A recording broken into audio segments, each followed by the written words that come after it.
मेरी जीजियों, किसी किसी मंदिर में पुजारी जी नहीं है, किसी किसी मंदिर में पंडित जी नहीं है। शंकर जी का मंदिर है गांव में, उसमें पुजारी जी नहीं है, पंडित जी नहीं है, उसमें कोई सेवादार नहीं है, और माताएं उसमें पशुपति व्रत कर रही हैं। जरा समझना है, और जिसको समझ में आ जाए तो वो दूसरे को भी समझाना।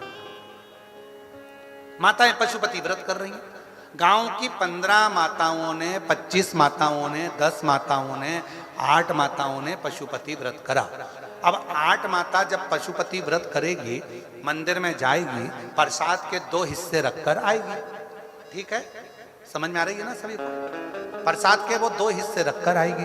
अब 8 माता जब प्रसाद के 2 हिस्से रखे, तो वो 2 हिस्से रखने पर तो 16 हिस्से तो वहां इकट्ठे हो गए।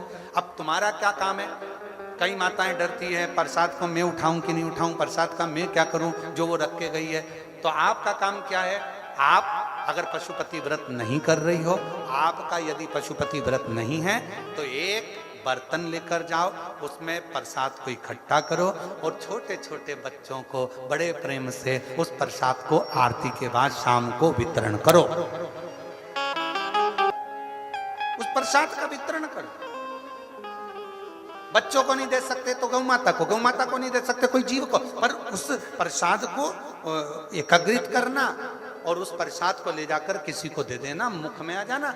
और ये नहीं है कि गुरुजी वो दूसरे के पशुपति व्रत का प्रसाद मैं खा सकती हूँ कि नहीं खा सकती।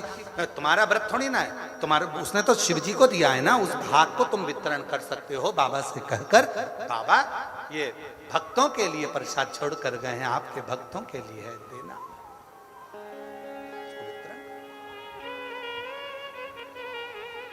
और अगर कहीं पुजारी जी हैं, कहीं पंडित जी हैं, कहीं विद्वत ब्राह्मण विराजमान हैं मंदिर में, तो वो तो करते ही हैं, वो तो सब प्रसाद बांट ही देते हैं। पर कहीं कोई कोई शिवालय ऐसे भी हैं, हो सकता है आपके गांव में कोई मंदिर शंकर जी का ऐसा जहां कोई पुजारी जी ना हो, कोई पंडित जी ना हो, कोई विद्वत जन ना हो, तो वहां कोई प्रसाद चढ़ा कर चले गया, रखा रिया रखा रिया रखा रिया। आपका फर्ज है, आप आए हो दर्शन करने के लिए, किसी को बांट सकते। आपका यदि पशुपति व्रत नहीं है तो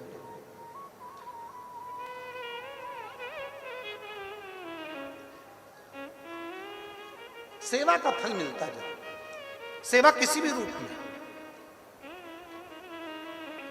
किसी भी रूप में सेवा।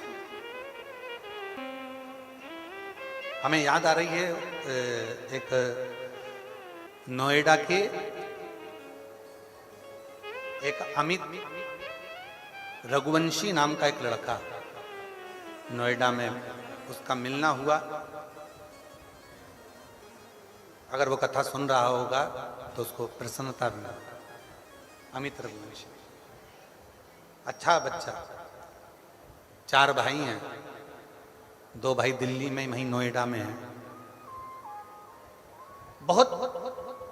उसने बहुत बहुत मेहनत कर ली, आखिरी में भी नोएडा में आने के बाद भी उसकी कोई जॉब नहीं लग रही। और हम वहीं कथा करने के लिए, वो स्कूल में कथा चल रही थी हमारे, कौन सा स्कूल था वो स्मरण में नहीं है हमको, हम वहाँ कथा कर रहे थे।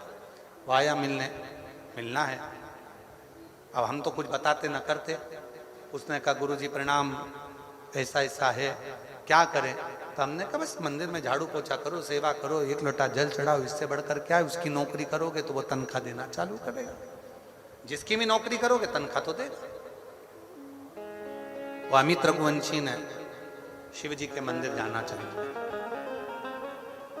और बाबा की ऐसी कृपा हुई, एक ही काम करता था, मंदिर में केवल जाता था, क्योंकि इतनी दूर लोटा ले जाने में उसको दिक्कत होती थी, तो मंदिर की जो बाल्टी होती थी पानी की, उस पानी की बाल्टी को नल से भरकर मंदिर में रख देता था। बस एक ही काम करता था, बाल्टी को भर के मंदिर में रख देता। और जो आता था वो मंदिर को 1 बाल्टी, जो दूर रहते वो लोटा नहीं लाते, तो वहां से भर भर के चढ़ाते। उसका फल ये मिला कि उस अमित रघुवंशी की नौकरी इतनी अच्छी कंपनी में लग गई। बाद में उसने पत्र लिखा, गुरुजी आज मेरी नौकरी अच्छी कंपनी में हो गई। ये शिव की उदाहरण, ये शिव। किसको नहीं दिया मेरे शिव? मेरे शंकर भगवान किसको नहीं देते? सबको। ऐसा कोई नहीं है संसार सागर में जिसको शंकर भगवान ना देते, शिव ना देते। और कई लोग ऐसे हैं कर्म ही नहीं करना चाहते, वो तो सोचते हैं कि हम मंदिर जा रहे हैं तो हम बस एक ही काम करेंगे। नहीं, मंदिर गए हो ना, थोड़ा फैलारा उठाओ। मंदिर गए हो ना, दीपक बहुत सारे रखे हैं, उठा के एक जगह पर रख दो। मंदिर गए हो ना, कभी कभी नंदी बाबा को भी साफ कर दिया करो। मंदिर गए हो ना, कभी कभी जलाधारी को साफ कर दिया करो। मंदिर गए हो ना, थोड़ी देर बैठकर उससे साधना करा करो। मंदिर गए हो ना, नंदी के पास बैठकर उससे थोड़ी देर बैठकर चर्चा करा करो, थोड़ी देर बैठकर बात करा करो। वो आ बैठ मेरे पास